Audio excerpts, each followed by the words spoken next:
Hello, welcome back to Sharks Happen. On today's show we're going to go over a spear fisherman attack, an attack on a surfer, an attack on a swimmer, a couple swimmers actually, and we're going to end the show with, you don't hear that every day, a pretty vicious attack. So I hope you stick around, it's going to be a great show.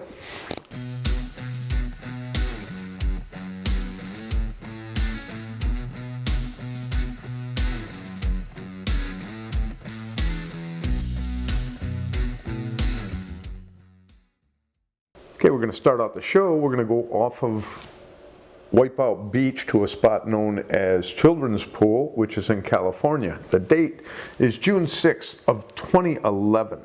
Justin Schlaefli, he is 28 years old. He is out doing some spearfishing. He's spearfishing with Roman Castro and another friend. So there's three of them out there and they're doing some spearfishing. Roman Castro ends up spearing himself a calico bass, and he takes and brings in the bass and he hands it to Justin, who puts it on his fish stringer. Shortly after Justin puts that on the stringer, he notices the shark. Shark comes up, so he notices a shark, tells the three of them to get into a tight group back to back to keep an eye out for the shark. Great move. You want to stay together with that. You don't want to spread out with sharks in the water. The more tight you are with the more people, the safer you are for a longer period of time anyway. So Justin ends up sitting there for a little bit with his two friends. They're looking for the shark. They don't see it. It disappeared, so they start swimming back to shore. They get to 300 to 400 yards from shore, and it's either 2:30 or around 5 o'clock, one of the two in the afternoon. And like I said, 300 to 400 yards from shore, so just under 300 to 400 meters from shore. And they are in 20-foot deep water at the time, and Justin feels a pressure to his leg. And he looks down and he sees the shark with his leg, his calf in its mouth. And the shark bites down 3 times. Now he says this was a test bite, 3 test bites, didn't use a lot of pressure. And he took and speared it, just took his spear gun and poked it with the spear, and the shark released him and made a quick shot straight over to Castro, to Roman Castro, his buddy. And Castro ends up shooting the shark and hitting it in the side, and the shark ends up veering to the left and going away. Castro had released his gun, and the gun is dragged away with the shark. Shark disappears, takes Roman's gun with it, and the wounds to Justin's leg are not very bad at all. It ended up being one of those cow sharks. This one's a 7-gill, and I think it's the 7-gill that's been biting people in the head. You know, we've covered a few of these bites to the head, and usually it's one of these cow sharks, whether it's a 6 or a 7-gill. I had always thought, because in all these bites to these divers, because it's usually on divers when we've covered them, they barely break through the wetsuit. So these thin wetsuits are protecting these people. So I said back in some previous coverages of these cow shark attacks that they must not have very good bite pressure. I mean, it doesn't make any sense to where they can't even break through a wetsuit. And here he had superficial damage to his leg. You know, there wasn't even, you know, gashes to fill in or anything like that. And once again, the wetsuit prevented injury to him. So he went and told the lifeguards what had happened, and I really doubt that they would close the beaches, especially it's a cow shark. There's no damage. It couldn't get through the wetsuit again. I mean, we've had people that got a little cut on their head when they got bit in the head, but we've covered at least 2, maybe 3 bites to the head from these sharks, and they don't break through the wetsuit. So they kind of have to have hit skin to even have their teeth do any damage. And so this one was 6 to 8 feet, and that's why we're going to put it into our stats. We're going to go down with an attack again on a spear fisherman. Not an attempt to predate after the fish for sure, and it's by a 6 to 8 foot 7-gill shark. Okay, now we're going to head over to Jouaqin, and that is in Reunion Island, and the date is February 19th of 2011. Eric Dargent, he is out doing some surfing.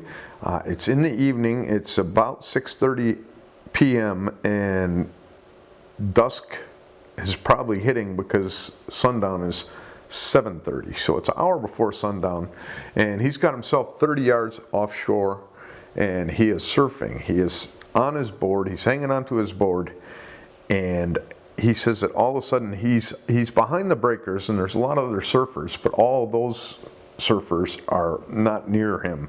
He is out behind the breakers, and he feels something grab his leg. It grabs onto his leg, and he grabs onto his board because the shark is trying to take him under and take him with it. And he has this feeling that if he lets go of that board, that it's going to end up bad news. So he does everything he can. He hangs onto the board, and finally he breaks free and paddles his way in. There was another surfer, and there was a bodyboarder that came over to help him get in. The shark went ahead and severed his left leg at the knee. So that's how he ended up breaking free. When he was hanging on to the board, the shark actually took his leg with it. And then he was able to get the help from the bodyboarder and the surfer. Once he got in, another surfer applied a tourniquet. And shortly after they applied the tourniquet to his leg, Eric ended up being taken care of by the fire department. They took over, took him in. He ends up surviving the attack. He gets well enough to get back onto the surfboard, gets his replacement leg to be able to surf, and he says that when he's out there surfing, he doesn't feel like he's impaired at all. He feels like it's natural for him just to be out there. So he got back out there, and in 2015, just 4 years after this, he had participated. La Jolla had the first modified or adapted surfing competition, and he participated in that. So not only did he get back on the surfboard after this attack and he lost his left leg at the knee, he started doing some pretty big competitions. So good on you, Eric. Fishermen caught a 250-pound bull shark, and this looks like a big bull shark. I would say 9-10 feet. And stocky, a thick shark, and they said that there was no evidence. It was probably too far afterwards to even know if it had the leg or anything like that. Very good possibility, if not that, probably a tiger shark, being that it's Reunion Island. So we're going to have to put this one down as an attack. Not an attempt, an attempt to predate. That shark was going to take him with him. I'm almost positive that shark was going to take him with him. So we're going to attack, attempt to predate, and we're not going to know what type of shark, but we do know it's pretty big. So it's big enough for our stats, and it's going to go in him, and that's the attack on Eric Dargent. Okay, now we're going to head on over to Hidden Beach, and that is in California. The date on this attack is May 19th of 1960. Susan Theriot, she is 16 years old, and she is one of 38 sophomores that went to the beach to celebrate something with their class. They go out, and most of them go out into the water. They're enjoying a day at the beach. It becomes about 1 o'clock in the afternoon. It's a sandy bottom beach, so where they're at, it's a sandy bottom. And at 1 o'clock, Susan is about 40 to 50 meters, so about 45 to 55 yards from shore. They're in around 10 foot deep water, give or take a couple feet, and she is swimming. There's a bunch of swimmers in the water. There's a friend, his last name is Cronin, Larry Cronin, I believe it is. Larry Cronin is on an inner tube and not far from Susan. A great white shows up. Well, this is going to turn out to be a great white and a large one. This shark shows up, and it circles Susan 3 times. It sounds like 3 times, but it circles her a couple times, and then it makes a rush at her, grabbing her by the leg. All the kids had seen the shark circling her and then attack her, so they started splashing. The shark bit her in the leg, doing major damage to her leg, and then released her, and then it backed away, and as she's in the water, Larry Cronin, who's on the inner tube, kind of lifts her a little bit up onto the inner tube, giving her a little bit of, a little bit of safety or security feeling that you're not alone. I'm sure that helped a little bit in the situation. But now the shark is circling the 2 of them, and there's blood staining the water, and this shark is circling them, And all the other kids that are in the water, they're splashing crazily to make sure that they don't want the shark coming after them, so they're splashing as they're getting close to the beach. And as they get just 6-10 feet away from the beach, a wave comes in and pretty much washes them all up on the shore. A couple of them run for help. Susan and Larry, they end up being brought in, and they get in without the shark attacking again, so the shark didn't bother them again. They get her in. Another classmate puts on a tourniquet to take care of her badly wounded, I believe it's her left leg, and it's very torn up from this first bite. It probably bit and shook is what I'm thinking, but they don't say that. And she's on the side. This tourniquet probably helped save her life, because by the time that they got her in, they said that she was too weak to even think about operating, so they had to probably give her blood and transfusions to be able to get her system up high enough so that they could operate. They operated and they were not able to save the leg, so she had to lose the leg, but she does survive this attack with her life. And this thing was a huge shark. This was a 15, 16 foot great white shark that was circling these kids. And I can't imagine the fear that was in all of them, whether you're the ones running to the beach or the one bitten or the one that's, on the inner tube, Larry Cronin, and helps her up. That's got to be frightening for everybody involved, and that's got to be the case with any of these large sharks when it happens. The trauma these people go through and how many of them end up in shock, it's probably a high percentage. I would think over 30% of the people that watch it suffer from some kind of maybe a post-trauma from seeing it, whether it's dreams, whether it's re-seeing it in your mind. That's the thing with mine, is I see things back, like a movie. So if I saw something like that, that'd be hard to get rid of ever.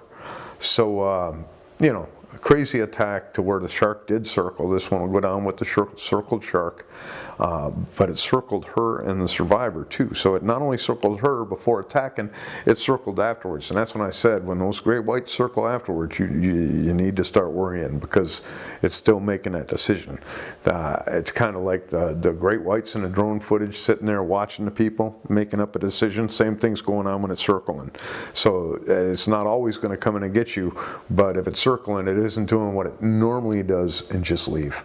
So that's our attack on Susan Theriot. An attack, not an attempt to predate, 15, 16 foot great white.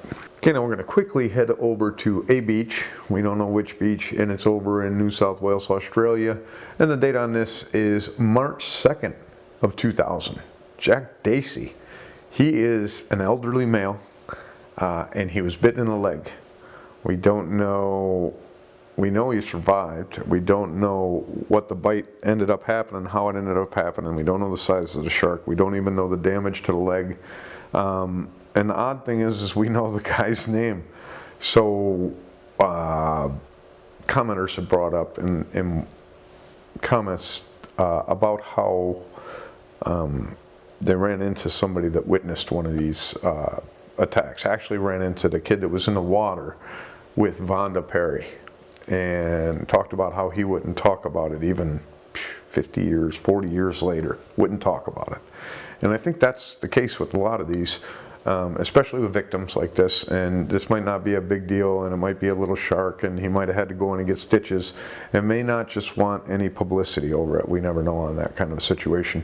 But on this kind of an attack with so little information, I'd expect to not know the name. That's just the odd thing with this one. So we're not even going to be able to add Jack Dasey's to our stats. I'm going to put that with the questionables that I'm going to be keeping. And later on in the future, I'll go through that questionables and see what I can dig up again. And if I can find things, we can move them from questionable to where we know they're at. So that's the story of Jack Dasey. We don't know anything about it. Okay, now we're going to head over to Daytona Beach, which is in Florida. The date on this attack is July 9th of 2000. Anthony Zent is 41 years old, and he's out doing some evening swimming. It's 6 o'clock in the evening, and the water is clear, and it's in July, so 6 o'clock at night, you're not in that feeding zone of dusk, especially in the waters off of there where you get a lot of spinners and black tips that are going to be feeding. So it's not a bad time to be out there. 6 o'clock at night, he's out in the water, and he's in about 6 to 8 feet deep water. No telling how far he is from shore. There's others in the water. There's about 10 other people in the water around him, but none of them are within 10 feet of him. But they're all pretty close. Nobody closer than 10 feet. And he's sitting there, and suddenly he feels a bite to his right leg, and I believe it's 2 bites to his right leg. But he ends up with when he gets in, he ends up with a 15-inch gash above his right knee, and then an 8-inch gash along the calf. So it sounds like he got bit when the leg was bent and it bit into him. And you know, for a 15-inch gash, and the way that it's said, I would think that if it's a black tip or if it's a spinner, that it would be more teeth than gash. This sounds like a bull shark or tiger shark to me.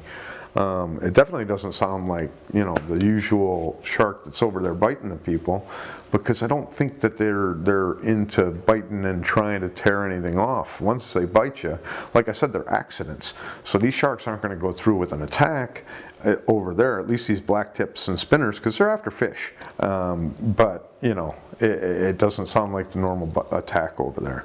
So we're going to put this one down as an attack, not an attempt to predate. We don't know what size shark or what type of shark, because he didn't get a look at the shark. Even in the clear water, he didn't get a good look at the shark, and that happens in a lot of cases. So we're just going to put it down as an attack, not an attempt to predate, and then we're going to move on. Okay, now we're going to head over and finish out our unprovoked attacks over at Streaky Bay, and that is in South Australia. The date on this attack, July 31st of 2012. John Campion is 48 years old, and he is out doing some surfing. He's out surfing with his daughter and some friends. There's about 7 surfers in the water at about 2:40, 2:30, sometime after 2:30, and John is on a surfboard, and a shark comes up and grabs him by his right arm and drags him off of the board. And John says that he knew right then, you know, what had happened, and he needed to fight. So he said he was able to hit the shark in the eye. Shark finally lets go of his arm, and he gets on his board, gets taken in, and he goes in to get fixed up. Now, he had a bite to his arm, but he also, not only the bite to the arm, but it sounds like the teeth scratched him all the way down his body, because his friend said that he had lacerations going all the way down from his hip to his shoulder. So it sounds like the bite was to the arm that dragged him off, but that he was scraped by teeth afterwards. And I always wonder about how much that ends up happening. It sounds like that's exactly what happened to John. He got in, the witnesses were saying that they thought this was a great white shark, and in which case, by the bite to the board, I would say that this is probably a small great white shark if it is. But this is the picture where the authorities said that the picture is like a more bull sharkish, because they said it's like a bronze whaler. Bronze whaler's cousin of the bull. They kind of look similar and have a more straight, narrow front than the roundness of this. So it does look like a different type of shark. I would say, if I would have saw it, I would have said, you know, tiger shark. But, you know, whaler seems to make sense too. It doesn't look like a great white shark bite. But the bite does look big enough for a 6-foot shark or over, so it's going into our stats. Interestingly, years after John ended up having this attack, they interviewed him. He did an interview, and he told people, he said, look, take 15 minutes when you go to the water. Look at the water. See what you see. Do you see bait fish around? Do you see something around that you shouldn't see? And he says, if you see that, you know you shouldn't go in the water. And he also says, anytime you go to the water, you do the same thing, and you look for rip currents, and you look for things that you need to worry about, and you know, children especially should be looking out for. So he's a very alert and aware surfer, which I think most are. Like I said, I give surfers a lot more credibility with things from size estimates, because they have boards that they're always on, and they know the length of their board, so they're going to know the length of the shark. Not only that, but just realism with the attack. They're not as prone, if you get a witness and they're kind of exaggerating, and they're not doing it on purpose, they just saw something crazy. But these surfers, I think they're already in the mindset that this could happen, so they're not as surprised and into shock like a lot of people are, and it's a lot more trustworthy. Just because they're, and I think divers and people that are in the water all the time are the same way. But divers, spear fishermen, they don't have the board that usually is going to work out pretty well to give you a good idea of the size of the shark. So that's the story on John Campion. An attack, not an attempt to predate. It sounds like by a bronze whaler. I'm not going to put that in there because we don't know for sure, but it's definitely a 6-foot shark or over. We'll finish out the show next. Okay, before we get into the end of the show, you don't hear that every day. I just wanted to say that when you're watching this, I'm down in Georgia. I am golfing a couple days, fishing a day, relaxing a day with my father. Then I'll be heading back here. So you're watching this while I'm down there having my fun. I was able to get everything done for the show that I needed to get done so that I could go down there. And as soon as I get back, I'll continue on with this, but I should have this and maybe another episode before I end up getting back. We're going to get into the end of this show. And this is just a crazy attack back in 1862, and there's San Andres Beach, that's in Spain. So 1862 in Spain, and this young man's name is Jouaqin Martinez, and he's 18 years old, and he's in the water. Him and his friends go into the water. I don't know if they tell the time on this. You know, they go into the water and they're swimming. It's 2 o'clock in the afternoon. They enter the water. He's in there 3 minutes, and a shark appears, and it appears at the surface right by Jouaqin. Then it comes in on him and bites his left leg off. So the kids all watched the shark come and bite his leg, and they said it ate it. So the shark came and took off his leg. The kids screams, the kids that were heading in probably that were in the water were screaming. They got the attention of a boat. So this, it sounds like a rowboat came over. By the time it got there, it was able to see the shark had came back and was biting on his thigh, on his other thigh. So now he's had one leg eaten. He's got the shark on his thigh, and it was just this guy in the boat beating on the shark 3 or 4 times in the head with his oar that got it to bail. This is bull shark to me all the way, attempt to predate all the way. And another thing is that they had said, well, it was rumored that fishermen saw that a shark was fighting with a swordfish. And the shark ended up wounding the swordfish. Could have ate it. The fishermen said that the shark abandoned the swordfish and went after the kid. So they didn't believe that until they went and got the kid out of the water. They saw a shape below the kid, so they dove down to see the shape that was underneath the kid. It was the body of that. They said it was still alive, a swordfish, the sword broken off, and it was badly wounded. So this shark that caught itself probably one of the best eating foods in the water for them, abandoned it and went and took this kid's leg and then went to take the other leg. So like I said, this says bull shark all the way to me. It doesn't go into our stats. It's 1800s attack. It's just crazy that a shark would abandon a meal like that and go after a kid. And 18 years old, that's still a kid, but just a crazy situation altogether. One that I haven't heard of. I've heard of things like that guy, was it his scallops? It was his clams. He had something in a bag, and the tiger shark came and took the bag from him. I think it bit him, and he gave it the bag, or it was going to bite him, and he gave it the bag of the scallops or clams or whatever's in there. And the tiger shark swam by and was munching on the bag and just dropped the bag to the floor, and then it turned around, and this guy that was collecting the things was saying to himself the whole time the shark was coming back at him, please grab the bag. Shark went right over the bag and came at him.